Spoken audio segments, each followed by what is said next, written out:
What are some of the things that you do, and maybe this is an irrelevant question, maybe the students already are very inclined to debate very freely by the time you get to they get to your classroom, and you don't have to do much work to lay the groundwork for them to feel comfortable debating. But how do you set a culture in your classroom where students don't just think you're saying it's okay to say something, but they're still scared deep down that maybe that this doesn't apply across the board. Maybe there's still other things I Yeah, can't yeah. talk about.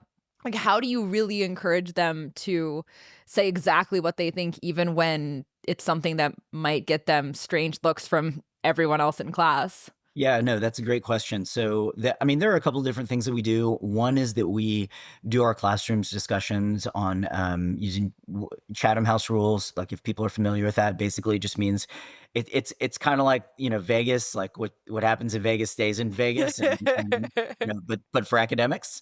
And really outside of the classroom, because we teach the same content across different courses, and so we want students in one classroom to be able to discuss with students in another classroom, but not to discuss it with anyone outside of the university. So the don't tweet about it or talk about it, or if you um, have some views, or if you heard something, you can express that idea. You just don't attribute it to an individual. Or if you want to give someone credit, you can ask them, like, "Hey, I think you made a really great point in there. Is it okay? Like, could I quote you on that? Or if I want to tweet about that and I want to give you credit for it, should I do that?" Maybe they'll say like, "No, don't associate me with that." Or they might say like, "Yeah, thanks. I appreciate the compliment." So we tell them, "Hey, you can say whatever you want, and people are not going to know outside of the classroom or outside of the university." We have some professors that express controversial views, and I may or may not do that myself in my classroom. And when the professor is willing to do something like that, I think it makes them a little bit more comfortable as well. Hmm. But also, like, I personally challenge them. I said earlier about the readings that we do. Sometimes the students will come in ready to discuss, and already we know that there's people on different sides of this, and they're gonna discuss it and express their views. Other times, I think that sometimes they've just never heard the other side. They hear from the media and from TV and whatever, and they just only know what they've heard. And I have to push them, and I have to say, like, "Look, there's something you guys aren't thinking about here, and this is something that you may not agree with." And so challenging them and pushing them, and then maybe you see like, okay, actually, some people do agree with that side and other people don't. And then that really pushes them to discuss a little bit more, partly because they haven't thought about it and they need to get those ideas out. And then I think they feel a little bit better about it because I've actually said, like, not only is it okay, but I want you to talk about this thing. This is controversial, and you need to think about both of the sides here and see, if not which side you're on, at least that you understand both sides, right? And so making sure that we're encouraging them to discuss these controversial things, like I think that's part of it. I think the teachers have to do that and kind of push a little bit, in cases where the students don't want to speak up or where they're just don't realize how controversial some of these topics actually are. And I think that's what makes it fun. Also, the students love that. I mean, I think it's one of the things that they love most about the university. And a lot of them, it's why they came here, is to have these kind of debates, is to have these kind of discussions that you can't do anywhere else. Um, in fact, we had a student that I didn't realize. I mean, some of the students, it's pretty clear what their political views are. But there was one student that I didn't realize until the end of the term, that she told me she's politically on the left and was a little bit worried that this university wouldn't be actually open to ideas that, a lot of people in the press are saying, "Oh no, it's just like a right-wing ideological factory, that they're just using this free speech thing as a cover."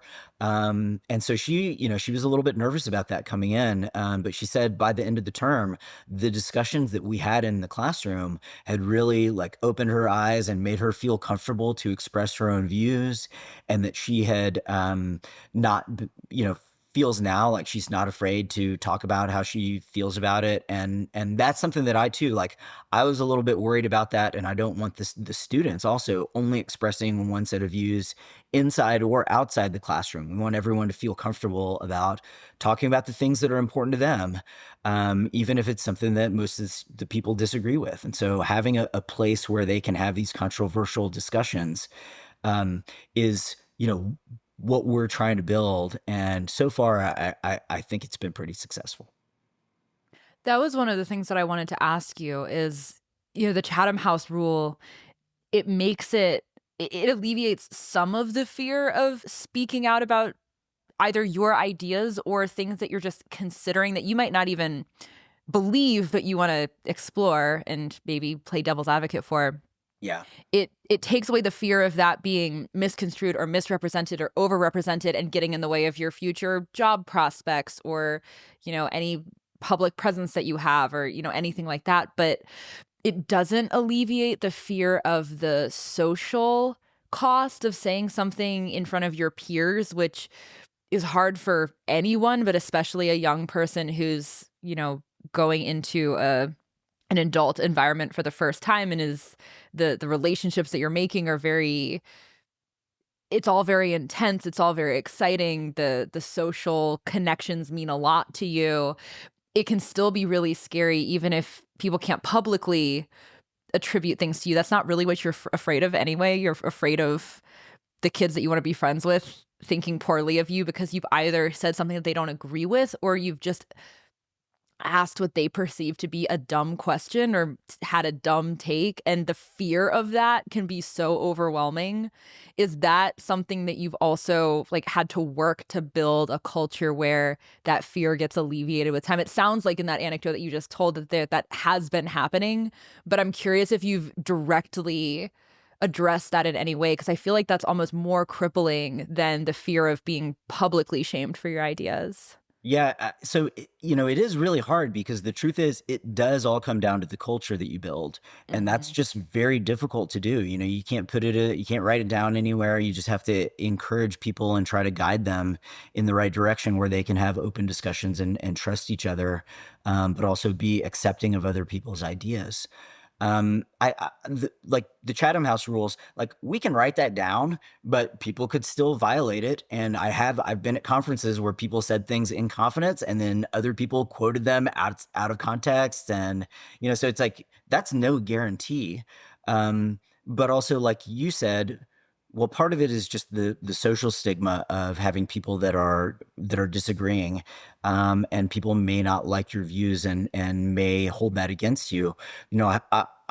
I hope that that doesn't happen. I try to make it a little bit easier in the classroom. So, for example, I might say, um, let's explain both sides of this topic. Who wants to do this? Raise your hand, or maybe I'll call on people and like you tell me the for side, and someone else is going to say the against side, and that way someone can, without saying that it's their personal view, explain it and help steelman the argument, so that we cover all the important points and get the things out that they think are important.